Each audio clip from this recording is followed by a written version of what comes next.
Good morning, ma'am. Good morning. Koi ngasi se bagi stock market ki beginners ki class mari suba class ni ko ma'am. Mari suba class ne aduga koi YouTube ta live class ta ubani aduga numidang da ko 7:30 da koi Google Meet ta su class ta wi ko. Kana gumba Google Meet ta class si yawning basing na koi video si ki description da yawri ba koi WhatsApp number si da text to biro sagi minga aduga leibam ko. अदुगा ई WhatsApp group ते add तौजरके अदुगा join तौबिबा यानी का अदुगा तोपा मना एडवांस हेजिंग का कोई advance option selling and option hedging हाइबा कनो म क्लास अमा कोई ममांग द बेस मदी रक तौगले का हाइबा क्लास की मंगा सुबा बेस होइना का हंदक यामना अथुबा द क्लास से हौरगनी का हाइबा सी क्लास सी द कोइना नैनगा दविसे मेन होइना कोई हाँ अखोन ऑप्शन सेलिंग से को ऑप्शन सेलिंग से कोन ऑप्शन द को ट्रेड तब मतम द करम आइति कोन सेलर न फबर बायर न फबर हाइबे की मैम म को द मार्केट की मोंग की मतुंग इन जें कान द मैम न हाइने से कइनो ऑप्शन सेलर ने है न ऑप्शन बायर द की कनो से पैसा से तानबे हेले हाइरे को अद पैसा तान से सेंग हेलगदी को मैम दैन हाइनिंग से ऑप्शन सेलिंग से कइनो खमिन से को ऑप्शन सेलिंग की खोगी क्लास से कनागुम जॉइन तौनिंग बसिंगना जॉइन तौबिबा यानी को क्लास जॉइन तौबिबा यानी दो हारिबा से क्लास जॉइन तौब मतम द को खोगी क्लास की खोगी फीस है तारे कोर्स फीस है ना मेंबरशिप फीस है ना 10,000 रुपीस लवे को मेंबरशिप फीस हारिबा मेंबरशिप फीस है जे करिगिनो हारेगदि अमुतंग से की फीस से पिगर मतुंग नदी एनी क्लास लाखो खदिंग मतो फ्री ऑफ कॉस्ट लोइनी अटेंड तब याबाइनी को अदु खक्ते नते खोगी लाइव ट्रेड तौमिनरिबा लेदी एनी फोन दा अदि वरी सानिंगबा लेदी एगी नात लागन फमिनबा खोप लोइना मक्तो सिगी मेंबरशिप सिदा यावक लोइना को अदु हानन ऑलरेडी खोगी क्लास से हान ममांग जॉइन तौगिबसिंग को जॉइन तौगिबसिंग गिदि अदुम मखा ताना सुम जॉइन तौबा यारी को हेंग अबो यागनी को one time payment ne aduga lifetime support ne ko one time pay ne one time payment ko payment sidi one time ne aduga lifetime gi oina support ne yani ko ma'am adu join tobiyo kana gumma kanu tawragadi ko advanced option selling and option hedging gi class e join tobiyo aduga punna khoi trade तौमिनसे को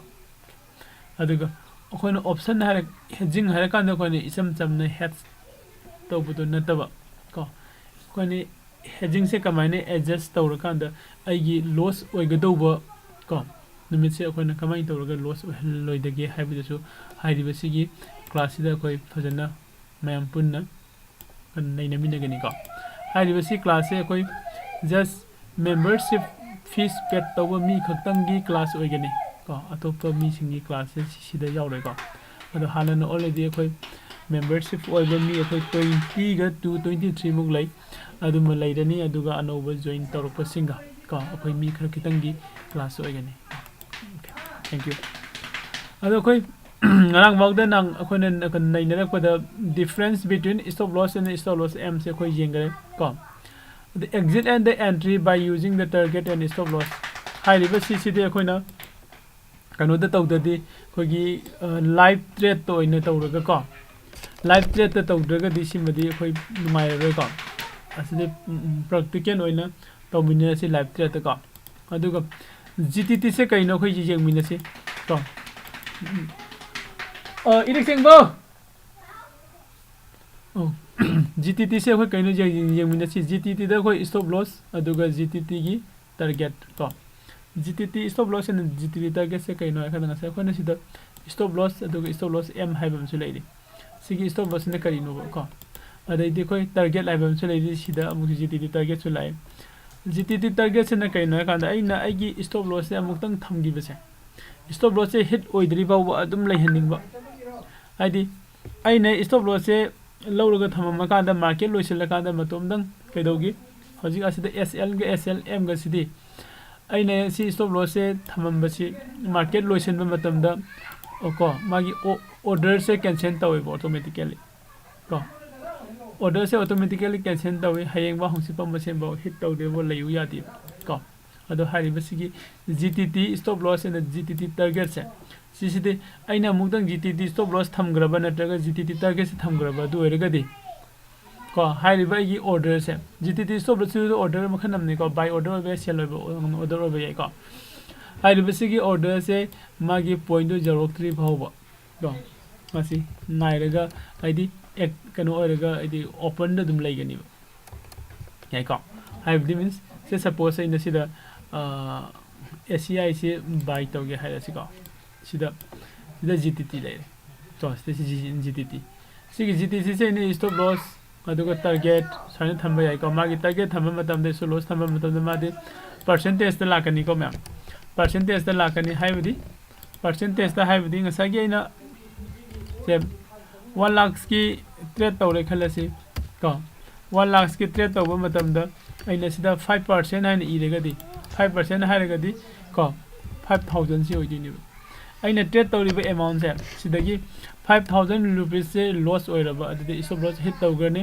अदुगा सिदा अइना 5 इरेगदी 5% को हाइदि 5000 से profit फंगागदी Sissu hit ओइगरनि को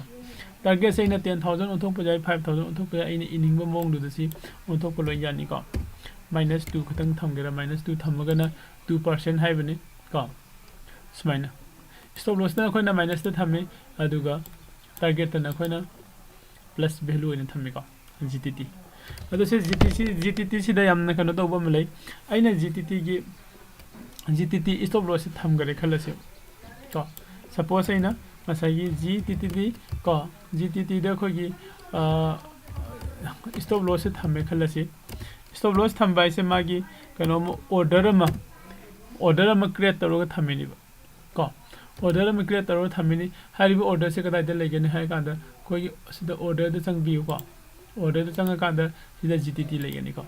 से खोय जेरोदा दा फंगनी को अतै दा फंगदबै थोइदोंना दुगे नॉलेज लाइते को ma'am GTT and the basket से कोई जेरोदा दा फंगनी को मैम अदो जीटीटी से कोई सिजने हाय सिजने के हारगदी तो जीटीटी से कोई सिजने के हारगदी साय खोगी जेरोदा की अकाउंट ओपन तौबियो को जेरोदा की अकाउंट ओपन तौबसिसु खोगी अकाउंट सिदा खोगी पार्टनर सिगी लिंक मखादा तौबियो को पार्टनर सिगी लिंक मखादा तौबियो अदुगा पार्टनर सिगी लिंक मखादा तौरकांदा मयामगी को ट्रेड तौबगी गाइड तो मन तौजगे को फ्री ऑफ कॉस्ट ओके अदो जीटीटी खोई सिनना बजाय सतबिसन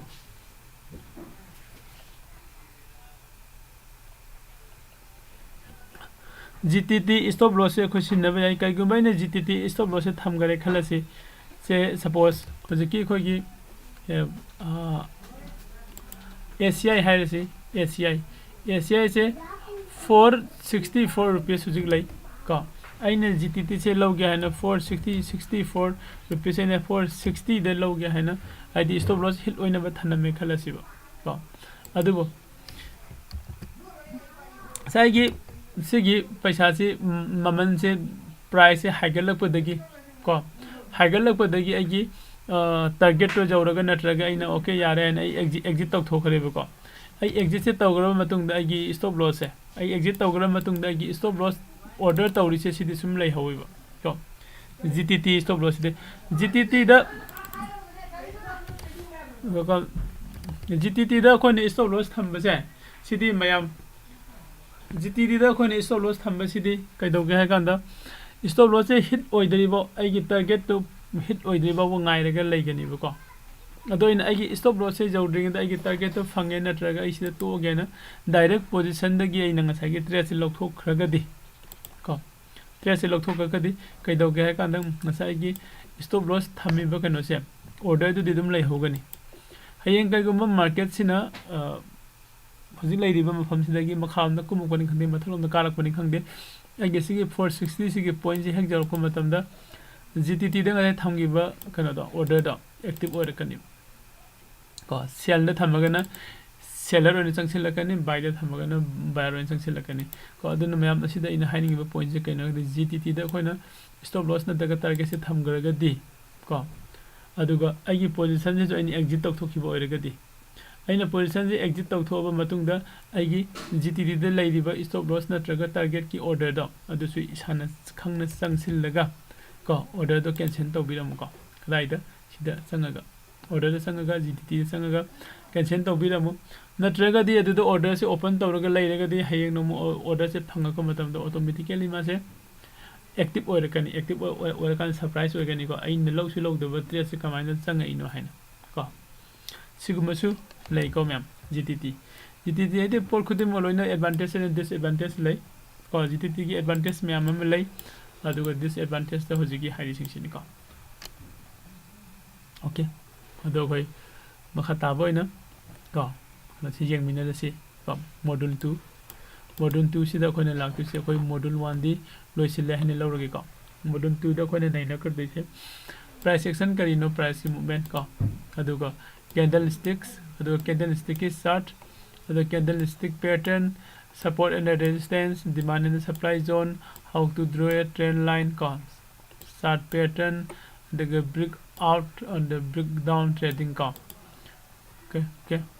breakout ke khogi trading hai tare breakout ta khoi trading kamain tawgada ke have ko reversion and retest trading ko reversion and retest trading or multiple time frame analysis hai ba mayam se khoi module 2 sida nei nagani ko ado ngasi gi oina mayam khoi lagi price action and the price action gi movement se si jengmina se ko me dai ko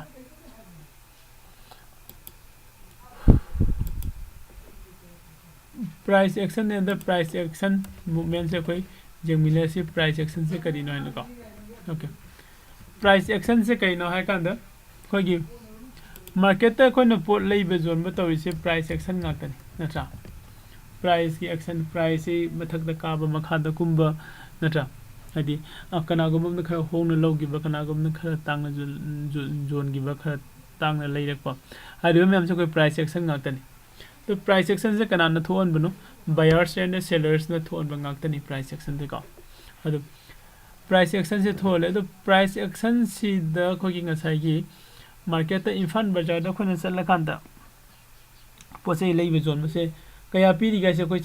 sarap mi han lai ru mi da hanga khangba natragana dukan da changa ga maman kyam lai ye hana hanga kan de khara tang ma le khop ma le khoi friend sa ni lore si tawre ingang na kan da maman do ngasai gi hong na jo lai ba zone ba duni taw tu sinatra adu koi stock market da di hana kaya da lai gi ba kaya da zone gi ba kanam da su khang na di internet ta online da taw ga da ba ka ta ne ko adu koi kem da khang ngaroi na tra kha khangdabani na khoi kaidorani ko kamai kadai de khangani ko ado khangnaba yabagi khogi option kano se kari lage kan da price action ge di price action magi price ki anem awang mayam sina khogi price ki movement se purakpani ko price ki movement se pure to price ki movement se purakpa se khone price ki movement se kamai na ugada ge hare gadi khogi chart hane leibo graph ko chart ne show tawrakadui ni ko okay price की movement से price की chart से कनो तौरक दोइनी को सी हाइरिबा ma'am से कोई होरन नुमिदांग दो इना नैने से मैम को ngasi dei choi de loisilage koi gi choi saran yam ne lang मन kai nam kana se jadre ko adoi loisilage aduga aroi boina ma'am daina haijening ba koi gi advanced option selling and the option hedging ko hairiba class se haurani ko aduga hairiba class se da jaw ga da sing di only ko membership ko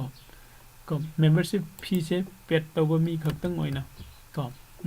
join tawba yagani haibe new batch sida ko membership ki fee se 10,000 rupees ne aduga hanana already pet tawgraba sing ko mukhogi di adum continue oina jaw yagani ko membership sigi kanabada na ngasai insma mamang da haiji bedoni membership oibagi kanabase any ko kisi ki lamjing mara academy site tagi class live khudingi ko hedging khakta na te to price section gi oisu magi oisu lakpo khuding mak ko